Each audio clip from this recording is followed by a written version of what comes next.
YouTube channel Uttarakhand family में आपका स्वागत है साथियों।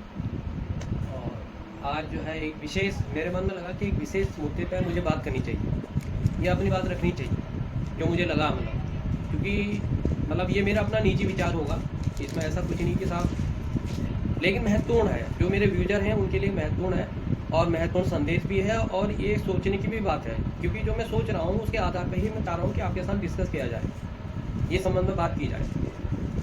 वो है कि मुझे लगता है कि भारत कुछ करने वाला है बहुत बड़ा। वो मेरे मन में विचार कैसे आया ये मैं आपको पहले बताता हूँ, क्योंकि कुछ एक कड़ियाँ हैं जो शुरू से जुड़ती जाएंगी तो आप समझ जाएंगे कि भारत बहुत कुछ बड़ा करने वाला है। वो क्या करने वाला है कि इसके परिप्रेक्ष्य में आप जाएंगे, जिसमें मोदी जी का अभी दौरा था यूएस, ठीक है मतलब यूएस दौरा था मोदी जी का, तो वहाँ पे कई चीज़ों पे डील क्लियर हुई, रक्षा सौदे हुए, आर्थिक मामले में डील हुई, लेकिन एक बहुत बड़ी बात थी जो कि मैं समझता हूँ कि अभी लोगों ने उस बात को पकड़ा नहीं। वो क्या थी? वो ये थी कि जो ट्रम्प है उन्होंने मोदी जी के लिए कहा था कि भाई बांग्लादेश पे आप सक्षम हैं, आप निर्णय लीजिए। अब बांग्लादेश की बात आ गई। अब ये बात तो बहुत छोटी सी है, सेंटेंस बहुत छोटा सा है कि बांग्लादेश पे आप निर्णय लीजिए, मतलब उन्होंने एक हरी झंडी दिखा दी भारत के प्रधानमंत्री को। अब यहाँ पे बात आती है बांग्लादेश पे क्या निर्णय लीजिए, है ना, विषय सोचने वाला है ना। तो बांग्लादेश के अगर हम परिप्रेक्ष्य में देखते हैं, जितनी भी घटना जो क्रम चल रहा है, लगभग अभी सभी न्यूज चैनल उसमें दिखा रहे हैं, ठीक है ना, वो बात नहीं है।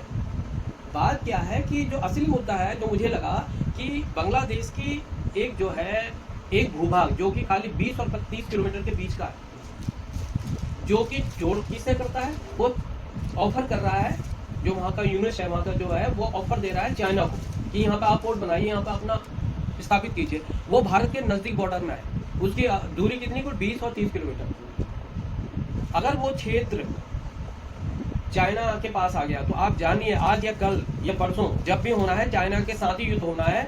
ये हमारे लोगों की गलत फहमियाँ हैं, जो डिबेट भी दिखाते हैं, आप जो भी दिखाते हैं उनका अपना व्यूज है कि पाकिस्तान से युद्ध नहीं होना है, चाइना भारत के नजदीक आना चाहता है। हाँ, चाइना भारत के नाम आने वाले समय में 2 साल 4 साल 1 साल कभी भी युद्ध होगा तो चाइना से होगा, पाकिस्तान से नहीं होगा, उसकी औकात नहीं है। अब यहाँ पे ये बात आती है कि चाइना अगर वहां पर आ गया तो भारत के लिए बहुत दुश्वारियां पैदा हो जाएंगी, वो छोटा सा टुकड़ा है बिल्कुल।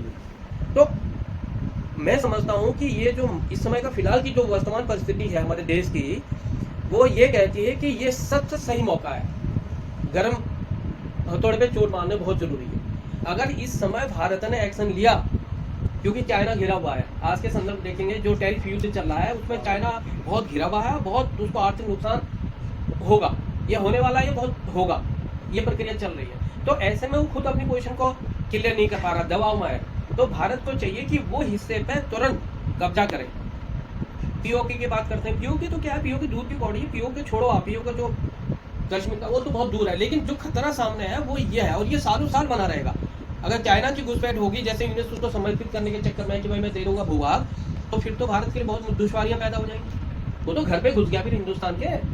तो देखो, राष्ट्र प्रथम है, जो मैंने सबसे पहले बताया, हमारा चैनल बनाने का मतलब यही है कि राष्ट्र प्रथम और देश की जनता को जागरूक करना।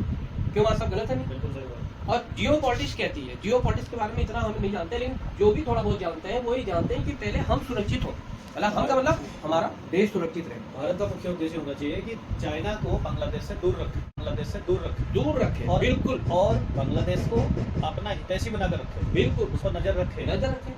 तो अगर नजर रखेगा तो चाइना पास तो नहीं पाएगा। और चाइना की हमेशा कोशिश रहेगी कि पाकिस्तान में वो अपने लॉन्च पैड बना चुका है, ताकि भारत पर जब जरूरत हो आक्रमण कर सके, और बांग्लादेश में वही कोशिश वो कर रहा है, वहाँ पोर्ट बना के अपना सैनिक साजो सामग्री, सैनिक अभ्यास करके, जरूरत का युद्ध सामग्री इकट्ठा करके, जब भी उस आवश्यकता पड़ेगी आसानी से आक्रमण वो कर सकता है। तो यही काम वो कर रहा है। मुझे लगा कि जो डोनाल्ड ट्रम्प, वही दूसरी ओर मैं आपको बताऊं बलवा जी, जो ट्रम्प साहब काम कर रहे हैं वो ये बात तो सही कह रहे हैं, एक तरह से हरी झंडी दे रहे हैं, लेकिन आज की डेट में ट्रम्प साहब भी जो है बड़ी मुसीबत में हैं। अगर आप न्यूज़ चैनल उठा के देखें तो ये टाइम्स ऑफ इंडिया है, ये हिंदुस्तान टाइम्स है, ये अमर उजाला है, और दैनिक जागरण, भास्कर, पंजाब केसरी, बहुत सारे ऐसे न्यूज़ पेपर हैं जिसमें आज आप पढ़ेंगे तो उसमें अमेरिका के 50 प्रांत, 50 राज्य एक साथ उन्होंने जो है ट्रम्प का विरोध किया है।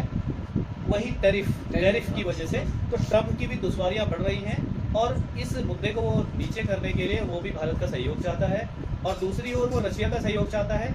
चाइना के लिए उसको परेशानी हो रही है, लेकिन दूसरी ओर रशिया पुतिन का वो सहयोग चाहता है। ये तो बहुत सारी बातें हैं। तो ट्रम्प साहब भी अपने लिए कुछ पॉइंट्स इकट्ठा कर रहे हैं, वो भी सुरक्षित जोन में जाना चाहते हैं, यही एक रीजन है। लेकिन हाँ, भारत चाहे ट्रम्प साहब कुछ भी कर रहे हो, लेकिन भारत को अपना हितों को ध्यान रखना चाहिए। उन्हें बांग्लादेश के विषय में सोचना चाहिए और नेपाल के विषय में भी सोचना चाहिए। वही स्थिति चाइना नेपाल में कर रहा है और वही स्थिति चाइना तिब्बत में कर रहा है, लेकिन फिलहाल नेपाल में ध्यान रखना, वो बांग्लादेश की ओर ध्यान देना चाहिए। श्रीलंका में भारत ने अच्छा काम किया। जो श्रीलंका में कोशिश चाइना वाले कर रहे थे, ऑफर दिया था उनको, वो श्रीलंका ने ठुकराया। कारण क्योंकि भारत की मदद श्रीलंका को, जब वहाँ पर राजनीतिक विक्षोभ पैदा हुआ था, भारत ने त्वरित कार्रवाई करके चाइना की मदद करी, वहाँ पर राजनीतिक स्थिरता कायम की, जिसका भारत को आज फायदा हुआ। तो यही बगरवाल जी, यही आप बिल्कुल सही पॉइंट उठा रहे हैं। तो मैं इसीलिए कह रहा था क्योंकि मैंने देखा कि देखो ऐसा ना, इसमें एक चीज़ है मास्टर की, देखो अगर आज की डेट पे, मैं इसलिए कह रहा हूँ हरी झंडी का मतलब है कि बिना अमेरिका की मदद, बिल्कुल या अमेरिका को नाराज करके भारत ये काम नहीं कर सकता, बिल्कुल नहीं कर सकता, क्योंकि बहुत देखो मानना पड़ेगा, सुपर पावर है अमेरिका हर क्षेत्र में। तो इसलिए अगर जब खुद डोनाल्ड ट्रंप कह रहा है कि उसको खुद कह रहा है भाई आप मोदी जी देखेंगे इस मामले को, तो ये मौका है हिंदुस्तान के लिए। और ये मौके का मतलब समझो, अगर इसमें कार्रवाई होती है सैनिक, मतलब जो मैं समझता हूँ, जो हमारे अपने विचार से जो हमें लगा जियो पॉलिटिक्स के आधार पे, तो हिंदुस्तान अगर इसमें उस क्षेत्र को अपने पास रखता है या कब्जा करता है, तो हमेशा के लिए भारत की दुश्मनियां खत्म हो जाएंगी। तो हमने इस मुद्दे पर इसलिए बहस की आज, क्योंकि मुझे लगा कि अपने व्यूजरों को बताना चाहिए, क्योंकि मैंने जो मतलब आकलन किया या जो मैंने समस्या सोची इसमें, या कि इसके बारे में जानकारी इकट्ठा की, तो मुझे लगा कि ये बहुत महत्वपूर्ण है। लेकिन भले ही हमारे देश की जनता इस बात पे ज़्यादा इस पर जागरूक नहीं है, लेकिन हमें सोचना तो पड़ेगा। तो ये मौका है भारत सरकार के पास कि इस समय का फायदा उठाए, नहीं तो हो सकता है आने वाले समय परिस्थितियाँ पलट जाए, ये बदल जाए, तो ये मौका है, इसका फायदा उठाना चाहिए। तो मैं यही कहूँगा, साथ ही ये भी कहूँगा अपने यूजर से कि इस जो हमने आज डिस्कस किया है बांग्लादेश के ऊपर, वहाँ चलो ये अत्याचार हो रहा है हिंदुओं के साथ, ये सब कुछ ठीक है, लेकिन ये सब कभी रोकना चाहूँगा बीच में। आपने हाल ही में बांग्लादेश में जो घरेलू दंगे हुए थे उनके देश में, उसमें हमारा जो एक मंदिर है इस्कॉन मंदिर, हाँ, वहाँ के पुजारी को बड़ा प्रताड़ित किया गया।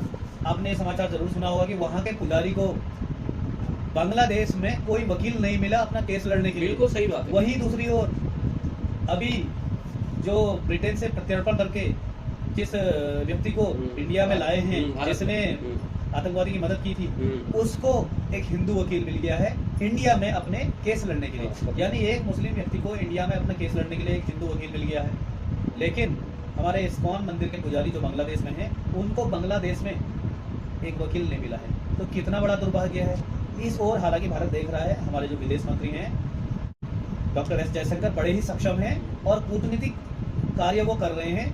परोक्ष रूप से युद्ध लड़ना आसान होता है, प्रत्यक्ष रूप से युद्ध लड़ना बड़ा कठिन होता है। ये बात भी अपने आप में बिल्कुल सही बात है। लेकिन हमारे विदेश मंत्री सक्षम हैं और वो कार्रवाई कर रहे हैं किसी न किसी तरह से इस्कॉन मंदिर के पुजारी को मदद करने की, ताकि उनके साथ न्याय किया जा सके और हिंदुओं के साथ जो अत्याचार हो रहा है बांग्लादेश में, उसका विरोध कर सके और इस स्थिति को बहाल कर सके सामान्य रूप में, जैसा कि बांग्लादेश पहले था। तो डिप्लोमेसी बहुत जरूरी है। डिप्लोमेसी जरूरी है। देखो राहुल जी, ऐसा ना हम इसलिए डिस्कस करना चाह रहे हैं क्योंकि जो मुद्दा है जो अभी हमें लगा, वो क्षेत्र जो है भारत को आज की डेट पे अपने आधिपत्य पे लेना बहुत जरूरी है। बिल्कुल नहीं लेंगे तो ये खतरा हमेशा बना रहेगा। तो हमारा यही कहना है और हम लास्ट में अपने विजन से ये कहेंगे, अगर आपको हमारी बात में कुछ सच्चाई लगती है या लगता है कि जो डिस्कस हम लोग कर रहे हैं वो ठीक है और वास्तविक इसको आप सोचिए, मैं तो ये कहता हूँ इसको आप सोचिए, थोड़ा विचार कीजिए आप, क्योंकि सशक्त भारत ही हमारे एक उद्देश्य है। जी जी जी। अगर हमारा देश मजबूत रहेगा तो हम भी मजबूत रहेंगे। होता नहीं होता है, लोग कहते हैं, मैंने एक चीज और बताऊंगा आपको, लोग कहते हैं, मैंने कहीं से सुना है, अरे यार राजनीति से हमें क्या लेना, कहते नहीं कहते, अरे हमें क्या लेना राजनीति से यार, कब कोई भी नहीं, प्राइम मिनिस्टर कोई भी नहीं। लेकिन नहीं, गलत बात है। आप यहीं पे उदाहरण देखो ना, अभी कुछ समय पहले अमेरिका का जब बाइडेन था तो क्या स्थितियाँ थी पूरी दुनिया के अंदर, और जैसे ही ट्रंप बने तो पूरी दुनिया की जो है जियो पॉलिटिक्स पलट गई। तो इसका मतलब क्या होता है? इसका मतलब ये होता है कि जो सत्ता पे बैठा हुआ है उसके हाथ में बहुत कुछ होता है, जो कि उस देश के नागरिकों की रफ्तार कि वो आगे बढ़े, क्या करें क्या ना करें। नागरिकों को भी बहुत कुछ करना जरूरी है। जागरूक होना बहुत जरूरी है। नागरिक अगर जागरूक होंगे तो सब कुछ संभव है। सब कुछ संभव है। अगर नागरिक जागरूक नहीं होंगे तो सब कुछ संभव नहीं है। उद्देश्य हमारे नागरिकों के जागरूक होने की वजह से ही कनाडा के जो प्रधानमंत्री थे जस्टिन ट्रूडो, उनको इस्तीफा देना पड़ा। और जो जस्टिन ट्रूडो भारत का विरोध कर रहे थे पुरजोर, खालिस्तानी आतंकवादियों को हाँ। जो है शय दे रहे थे, हम्म। आज जस्टिन ट्रूडो की सत्ता में नहीं है। ऐसा काम ये सिर्फ नागरिकों की वजह से ही होता है। तो आपके चैनल के माध्यम से ये कहना चाहेंगे हम नागरिकों को जागरूक बने बिल्कुल। और जागरूक बनने के साथ साथ जानकारी भी रखें, अपने आसपास क्या हो रहा है जानकारी रखें, और हमारे बगलवाल जी के चैनल को जरूर देखें, इसको सब्सक्राइब करें। हाँ। आपके कुछ क्वेश्चन हो हाँ, तो तो आप जरूर कमेंट बॉक्स में हाँ। छोड़ें, और आपके कुछ मुद्दे हों, हाँ, चाहे क्षेत्रीय हो चाहे राजनीतिक हो, अगर आपके अब कुछ मुद्दे हों जिन पर आप चर्चा करना चाहते हैं तो जरूर हमें उन जो है मुद्दों को कमेंट बॉक्स के माध्यम से जरूर भेजिए। हाँ। यही हम कहना हम कहना चाहेंगे पत्रकार महोदय से कितना मिनट हो गए। ठीक है साथियों, जय हिंद जय भारत, नमस्कार।